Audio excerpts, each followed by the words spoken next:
Notre invité de ce jour est Boukari Zorom, qui est un spécialiste de marketing, bien sûr. Il est directeur des ventes à Canal+. Et puis, il faut également noter que son domaine de spécialité, c'est le marketing, la distribution. C'est un passionné de digital. Et qui dit digital parle, bien entendu, de technologie. Il est également formateur et conférencier. Bonjour Monsieur Zorom. Bonjour Eddie. Comment ça va? Ça va bien, merci. Bonjour. Bonjour. Bonjour à tous les téléspectateurs. C'est un plaisir de vous recevoir sur ce plateau. Plaisir partagé. Alors on parle de marketing aujourd'hui. Tout à fait. Qui est votre passion, je suppose. Et ma formation aussi. Et voilà. Oui. Dites-nous tout sur le marketing. D'où est-ce que c'est venu? Comment ça a commencé? D'accord, merci pour la question. Alors c'est une question qui est un peu académique. Donc du coup, je ne sais pas si je pourrais apporter la réponse académique. Ça fait depuis longtemps que je ne suis pas sous les bancs. Mais il faut dire que le marketing, comme ce que vous avez dit en début, c'est comment est-ce que de façon globale, nous arrivons à conquérir le marché, mais naturellement en appliquant une démarche. Donc nous sommes là pour parler de marketing digital, mais naturellement, avant de parler donc du marketing digital, il faudrait parler de la discipline mère qui est le marketing.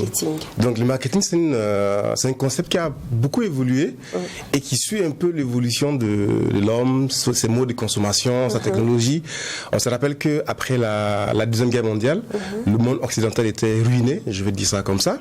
Donc il n'y avait pratiquement rien. Et tout ce qui se produisait se vendait. Donc à l'époque, il fallait se lancer dans la production de masse. Et ça coïncidait un peu avec, en termes d'évolution, des révolutions, la deuxième révolution industrielle qui était, disons, liée à l'électricité. Donc on avait découvert donc le pétrole, tout ce qui pouvait faire tourner facilement les machines. Donc les industrialistes ont beaucoup produit et nous appelions à l'époque en marketing une optique production. Pourquoi? Parce que tout ce qui se produisait se vendait. Et naturellement, quand on dit tout ce qui se produit se vend, ça c'est c'est intrinsèquement au commerçant. Dès que ça s'achète, tout le monde se lance. Donc du coup, on a commencé à avoir beaucoup d'autres personnes qui rentrent dans la production. D'accord. Et à un moment donné, il y aura de la surproduction. Donc l'offre dépasse la demande. Donc il y a des produits qu'il faut vendre. Et en ce moment, l'approche commerciale et le marketing commence à évoluer. Donc on passe d'une optique de production de masse vers une optique de vente. Il faut vendre ce qu'on a produit. Mais comment vendre? Et comment vendre? Donc naturellement, il faut appliquer les techniques. Donc là, on commence à voir les promotions, les baisses sur les prix. Là, maintenant, nous commençons à voir des vendeurs, je vais dire ça comme ça, qui commencent à aller vers le consommateur. D'accord. Là où, sur une optique précédente, c'était les consommateurs qui donc allaient vers le vendeur. Pardon, vers les vendeurs. Puis, la troisième révolution industrielle, vous voyez que là je parle de marketing, je parle de, disons, de faits sociaux et d'histoire et des révolutions industrielles. Puis autour des années, je pense 60, 70 si ma mémoire est bonne, on commence à découvrir l'informatique. Donc il y a un peu les microprocesseurs qui commencent à rendre le produit encore plus fin. Et le marketeur s'est dit, ok, il y a une technologie qui me permet aujourd'hui de proposer des choses que les consommateurs n'imaginaient même pas pouvoir avoir. Donc on rentre maintenant dans une optique de produit. Vous voyez qu'on quitte l'optique de production vers l'optique de vente, donc distribution, à une optique de produit où c'est le produit vraiment qui fait la différence. Et à l'époque, pour ceux qui sont moins jeunes comme moi, les Walkman à l'époque, dans les années 70, donc, qui a été lancé par les Japonais Sony. Donc Akio Morita, le PDG, disait à l'époque que nous ne servons pas de marché, nous créons des marchés. D'accord. Donc vous imaginez dans les années 70, pour écouter la musique, c'était un gros appareil avec cassette, avec les piles. Et lui, il a réussi à en faire quelque chose de plus petit dans la poche. Donc Walkman, l'homme qui marche, littéralement traduit. Et donc cette optique produit a vu vraiment les industriels se lancer dans le développement des produits, donc l'informatique, l'électronique, etc. Naturellement, quand c'est comme ça, les consommateurs aussi vont avoir ce besoin commencer à monter. Donc ils découvrent qu'ils peuvent encore redemander encore plus. Donc ça fait que le marketing maintenant commence véritablement à s'installer. Ou, comme ce que vous avez dit en début, comment est-ce que je pars en amont de ce que le consommateur veut donc à travers des études, des échanges, analyser le marché, pour produire des choses qui je vais pouvoir donc vendre aux consommateurs et voilà, et se faire encore plus de bénéfices, donc prendre de l'ascendant sur la concurrence.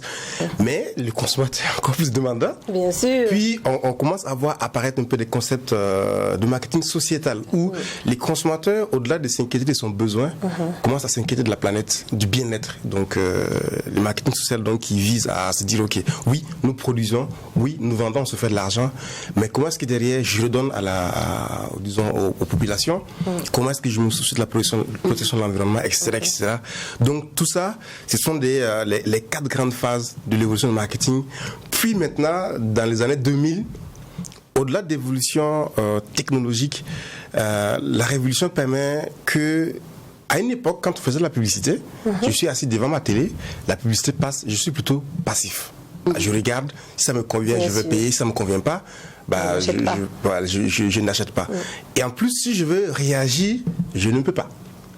Puis, les développements du web, donc dans les années, je pense, 80, commence à permettre que les consommateurs, au début, on partait sur Internet, on cliquait sur des pages, on regardait, on consultait, puis on revenait. Et le web 2.0 qui permet que des plateformes permettent à des personnes qui regardent d'interagir, commence maintenant à introduire un nouveau concept qui permet que je ne suis plus un consommateur passif de l'information, de la communication, je deviens maintenant un acteur. Donc, quand vous publiez votre message, j'ai le pouvoir de pouvoir regarder, d'interagir, de répondre. Donc vous voyez qu'en ce moment, on commence à rentrer dans des concepts de marketing 2.0 pardon, ou encore de web 2.0 qui permet qu'aujourd'hui, nous, les marketeurs, nous sommes toujours à l'affût de tout ce qui est développement technologique, dont nous commençons à parler de marketing digital, qui est en fait ce marketing qui utilise la technologie de l'information, de la communication pour pouvoir interagir dans un monde 2.0. Donc voilà, historiquement raconté ce qu'est le marketing. Et c'est bien raconté, c'est très bien raconté.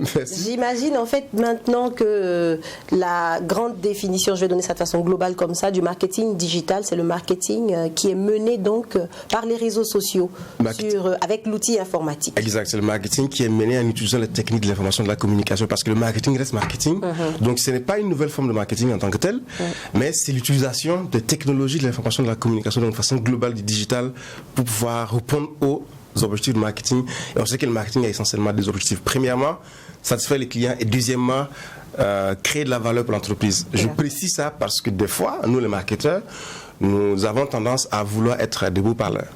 C'est ce qu'on dit. Vanter, mais on oublie qu'à un moment donné, il y a une finalité qui est à savoir donc vendre et faire de l'argent, donc créer de la valeur pour l'entreprise. Donc satisfaire les clients tout en créant de la valeur pour l'entreprise. Après, vous allez avoir d'autres définitions qui sont beaucoup plus grandes, mais en tant que professionnel du marketing, pour moi, c'est la définition que j'aime donner. Après, dedans, maintenant, il y a des explications, il y a des concepts. Mais moi, c'est celle qui me parle le plus. D'accord. Est-ce que tout le monde peut faire du marketing ? Je dirais oui, tout le monde fait du marketing. Pour peu que tout le monde veut faire du marketing, bon, naturellement, tout le monde ne fera pas de marketing. Puisque d'abord, c'est la formation.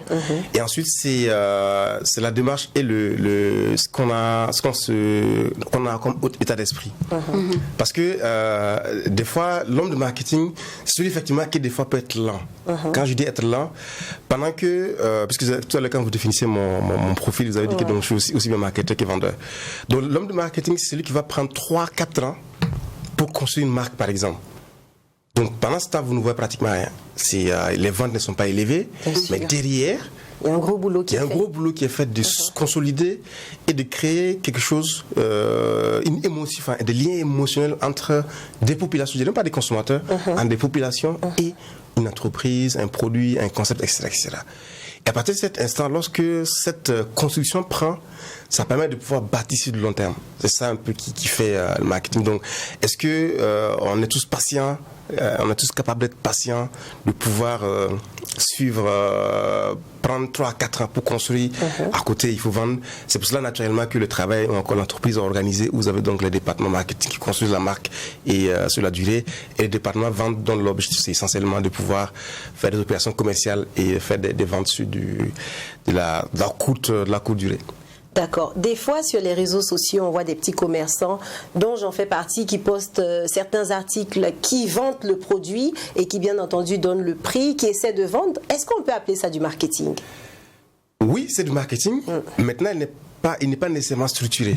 D'accord. Parce que dès l'instant où je commence à faire de la création graphique pour faire quelque chose de beau, pour attirer les gens, oui, je commence à faire du marketing. Okay. Mais maintenant, est-ce qu'elle est structurée? Est-ce qu'elle répond au nombre d'approches marketing? Je ne suis pas sûr. Je vais donner un exemple. En marketing, il y a ce que nous appelons le truc classique qui est appelé dans toutes les écoles de marketing, les 4 P. Donc les 4 P, c'est quoi? Le produit. Donc on parle de produit. Quel est le prix par rapport au produit? Quelle est la place donc que je veux dans ce produit, dans la distribution, donc notamment la distribution, et quelle est la promotion qu'on a fait, donc communication, donc les 4 P, produit, prix, place et promotion.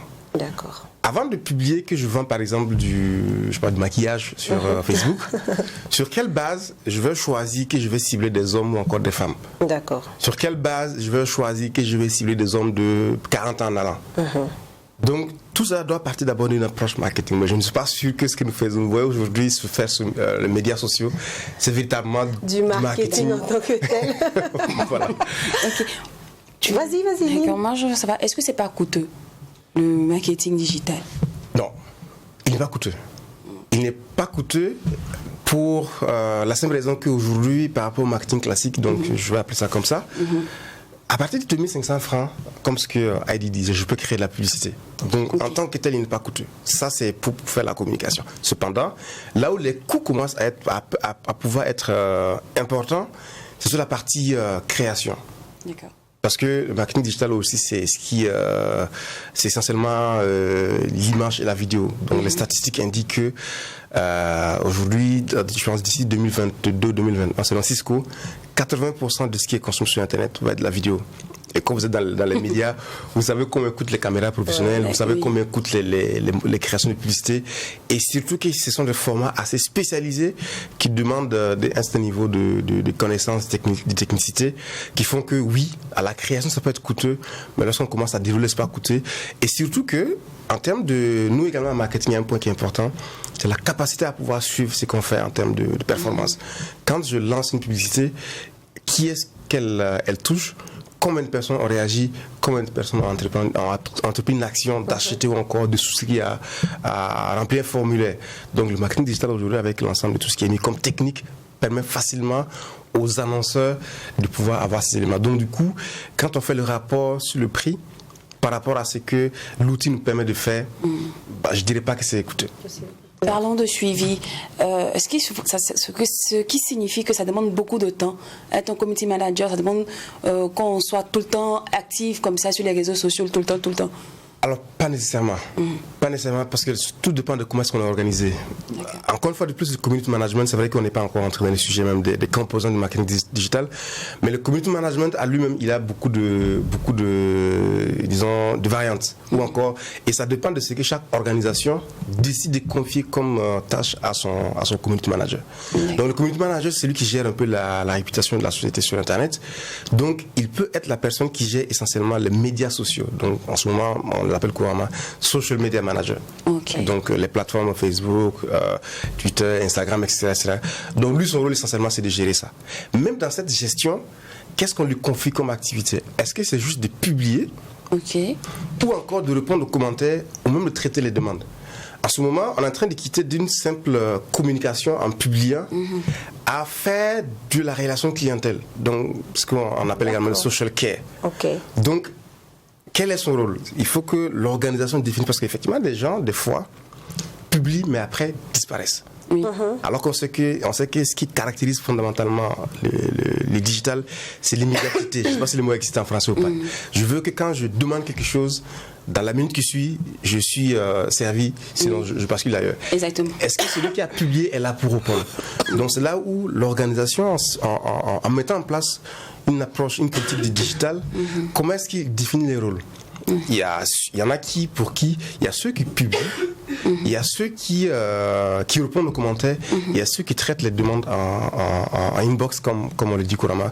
Donc, si si on ne définit pas des rôles clairs à la personne peut effectivement prendre beaucoup de temps à répondre, à interagir, alors que derrière, il doit plutôt suivre les statistiques.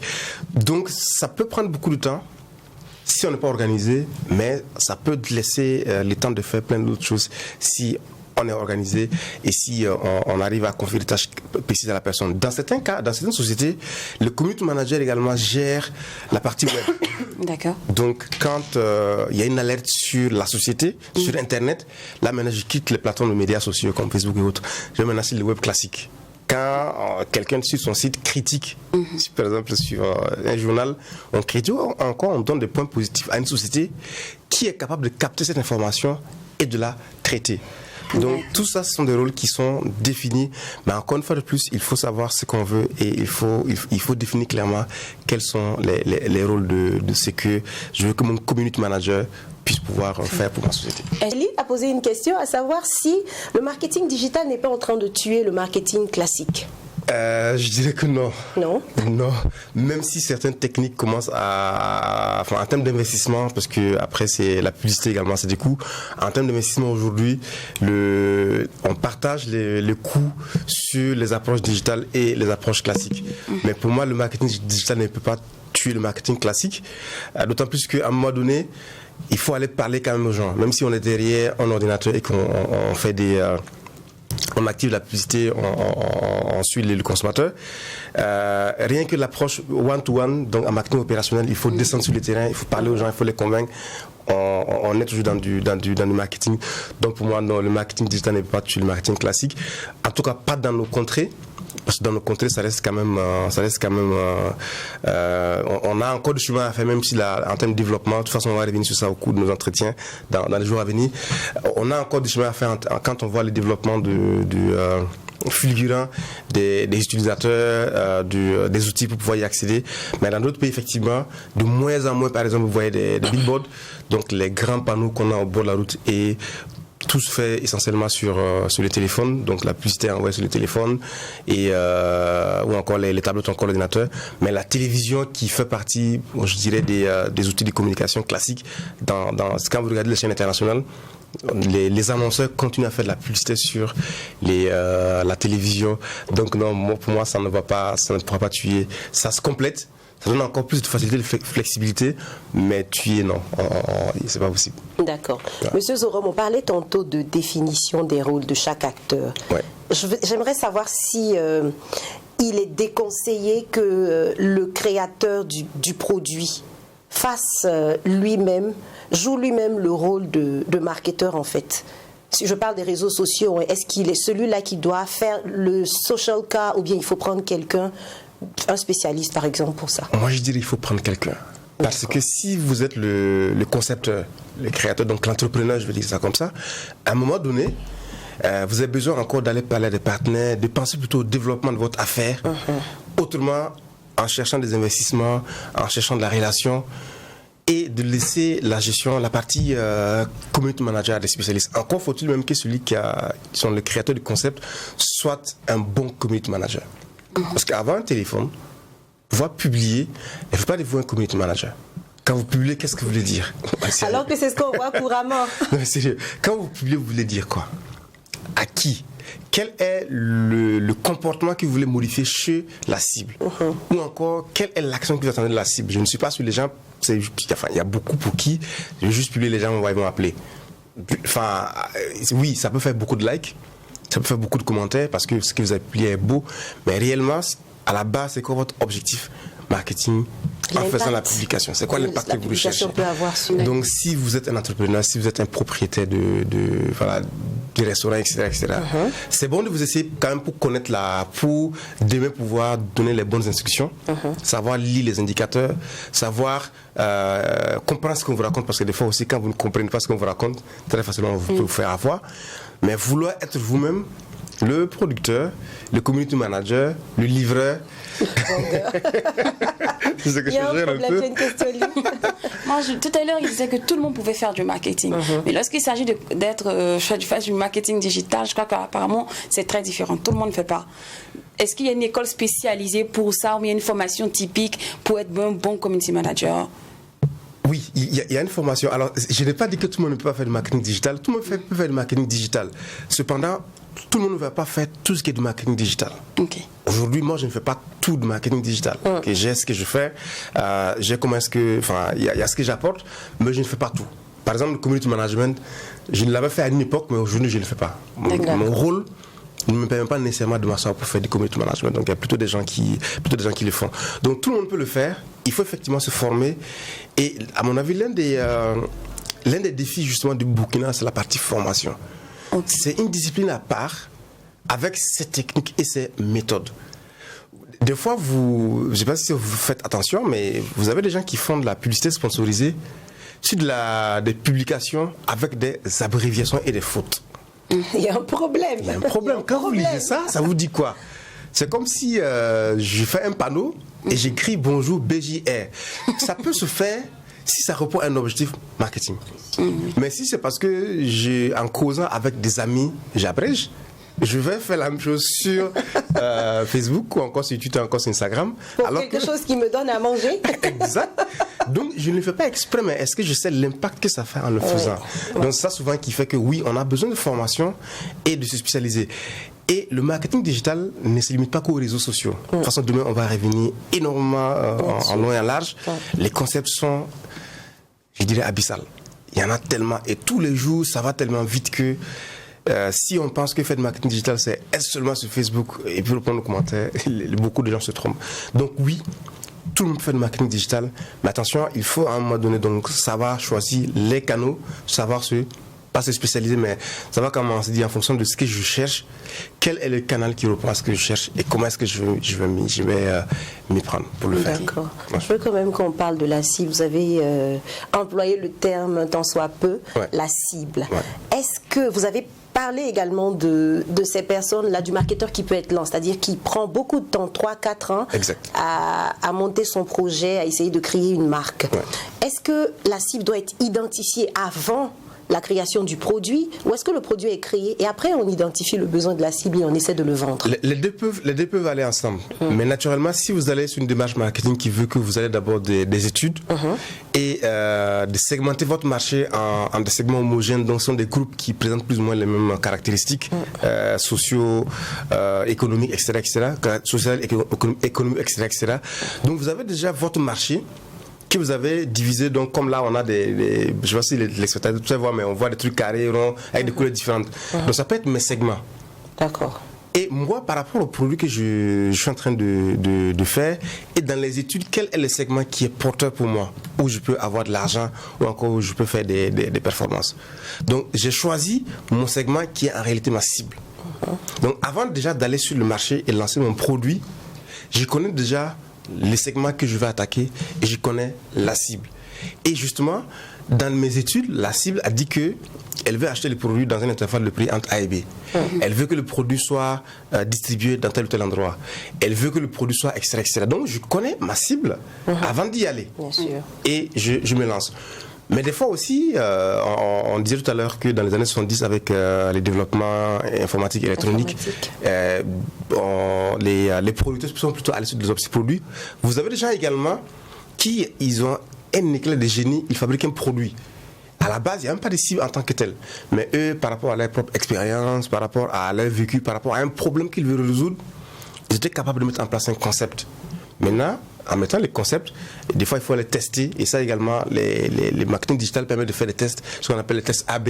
Je teste avec deux cibles où sur l'une je ne fais rien, sur l'autre je fais quelque chose, et à la fin je vois quels sont les résultats. Est-ce que la cible répond effectivement à ce que j'attends?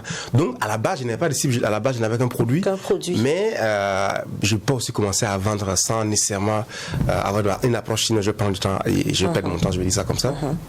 Et je vais y arriver. Donc les deux peuvent s'appliquer. Et aujourd'hui, dans ce monde digital, ce qu'on va de plus en plus se développer, d'ailleurs c'est un peu ce concept de je mets en place quelque chose et je commence à communiquer.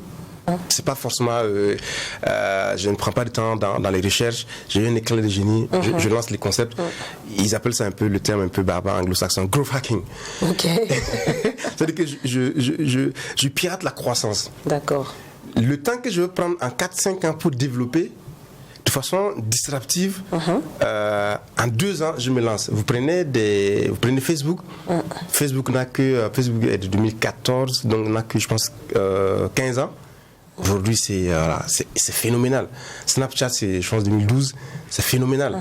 Vous prenez d'autres sociétés comme Coca-Cola, qui sont également grandes à leur façon, mais le temps que ces entreprises ont pris pour se développer n'a pas respecté les mêmes cycles de croissance ou encore les mêmes cycles de développement d'une entreprise, encore d'un produit, même cycle de vie d'une entreprise que aujourd'hui les plus récents. Les plus récents.